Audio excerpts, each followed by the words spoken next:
45 minutes, and when I get off the train at the other end, I cycle to the office.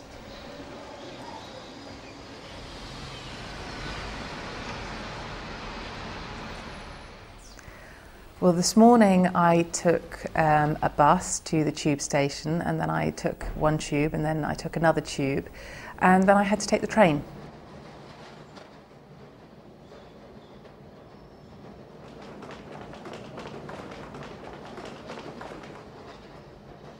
My journey into work takes an hour and a half. First I catch a mainline train into the centre of Tokyo, and from there I take the underground to the office.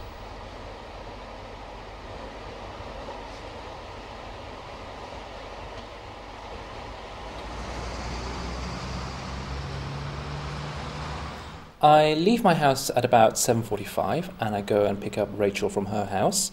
Then we drive along the motorway and it takes about 30 or 35 minutes to reach the office.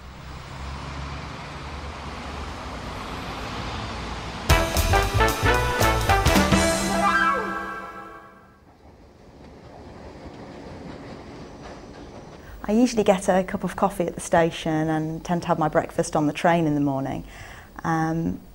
I also use the time to prepare for work because it's a good window of time, and also I like to read in the mornings.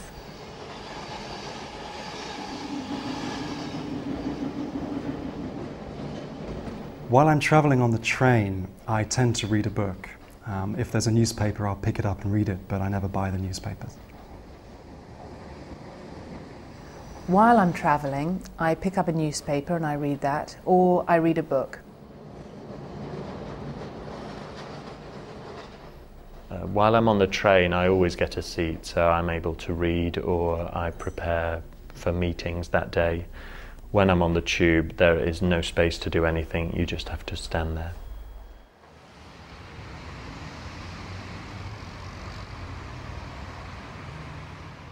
When we're driving, we listen to music, we listen to the radio, I sing and we chat.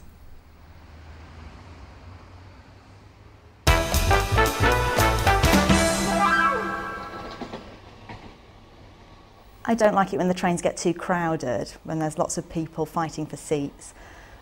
On the other hand, what I really do like about the journey is that it's a good chance to read novels, and I always pop a novel in my bag to take to read on the journey.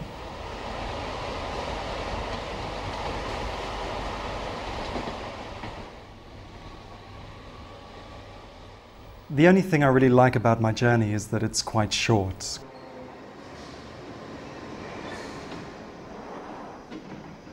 I don't really like public transport. It's smelly and it's a bit noisy, especially the tube. But at least I get time to read the paper, read my book, and hopefully, normally I've got a good book with me that I can read.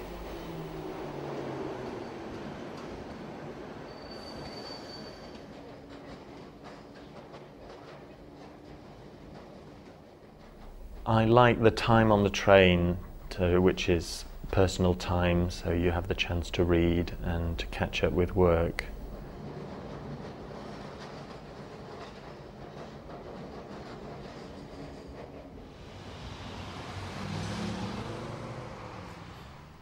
What I like about the journey is that I've got a bit of company in the car, so it's nice to chat to Rachel before we get to the office. Sometimes we talk about work and sometimes we talk about what we did in the evening. But what I don't like is when there's lots of traffic on the motorway. So sometimes it takes a long time, sometimes we're stuck in the traffic.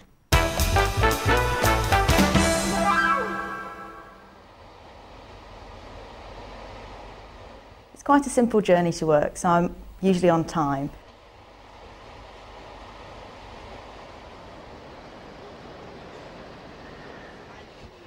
I'm late for work about twice a week on average. I blame the trains, but to be honest, it's because I oversleep.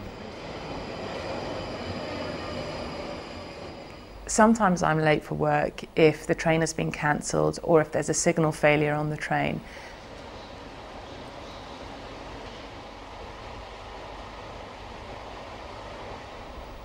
I'm never late for work. That's the beauty of living in Japan, because there the transport always runs on time.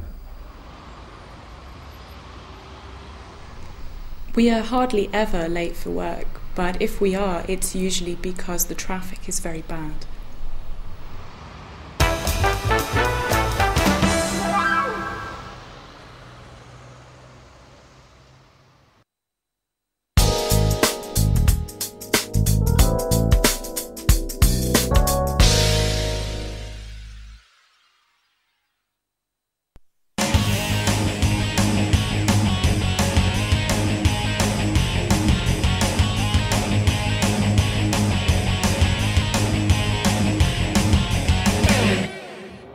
Start big, finish small.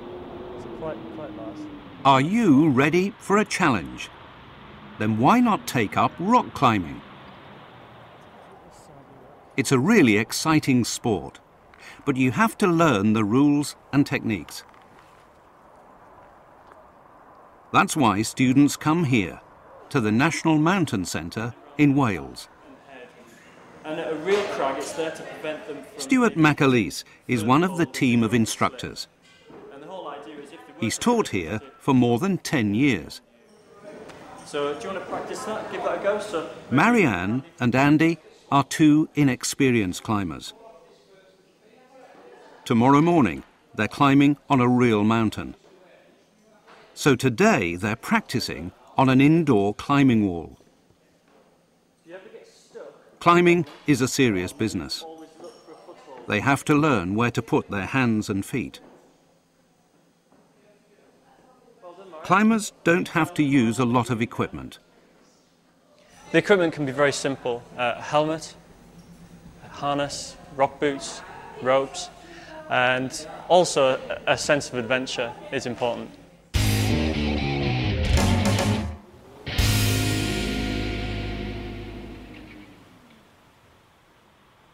And now for the real thing, their first lesson on the rock face. Stuart shows the students where they're going to climb. Anybody can go climbing. People with a spirit for adventure, but also someone who enjoys being out here in the mountains with friends climbing. Stuart leads the way, attaching the safety rope to the rock face. Then it's the students' turn. I thought I'd be really scared up there, but I wasn't. Still, it's a long way up and a long way down.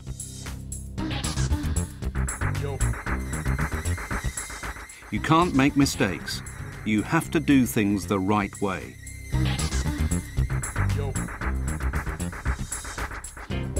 The lesson continues halfway up the mountain.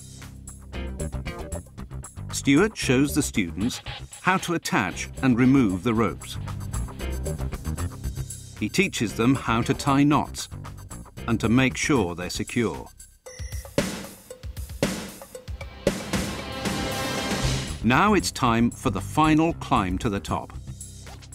Stuart leads. Andy's next. Then it's Marianne's turn.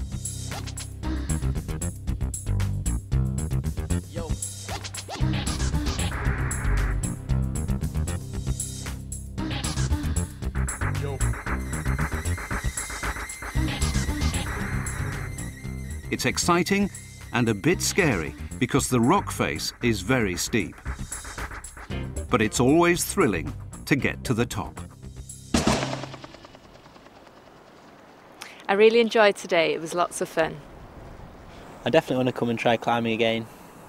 I'd advise anyone to take up climbing.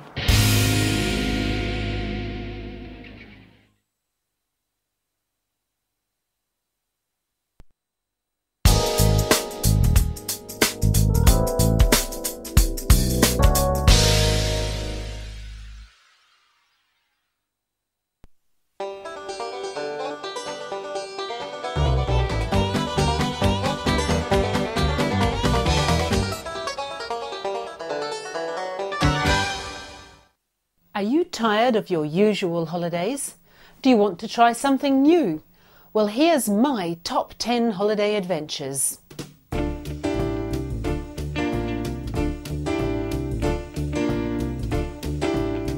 At number 10 is dog sledging through the forest. These dogs are Siberian Huskies and they love running. It's a fast ride.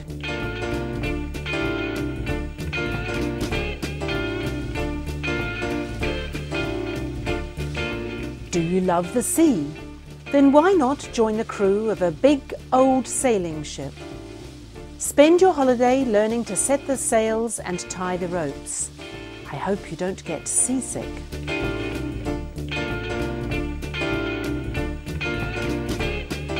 Whales are amazing creatures, and there's nothing more exciting than watching them in the wild. I went whale watching in Cape Cod on the east coast of America. It was a fantastic experience.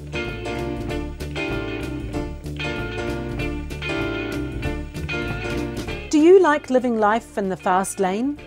Then riding down the rapids in a powerboat is for you. It's fast, dangerous, and a lot of fun.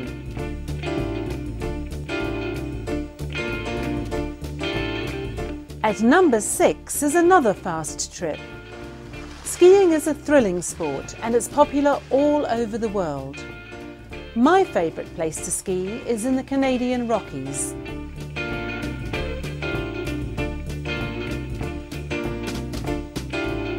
Perhaps you prefer seeing wildlife beneath the waves. Then why not learn to dive? You can experience a beautiful underwater world.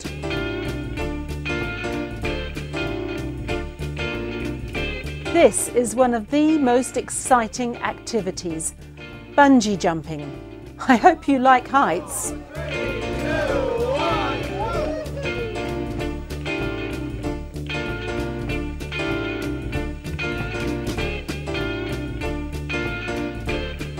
At number 3 is parascending.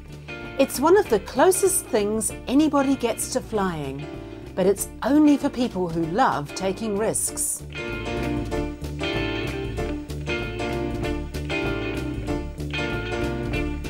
Number 2 is swimming with dolphins. They're so intelligent and friendly, and the more you splash, the more they play.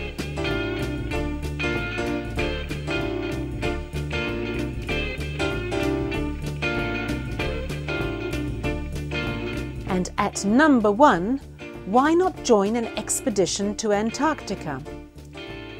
It's difficult to get there, but this icy wilderness is so beautiful, it's my favourite place on earth.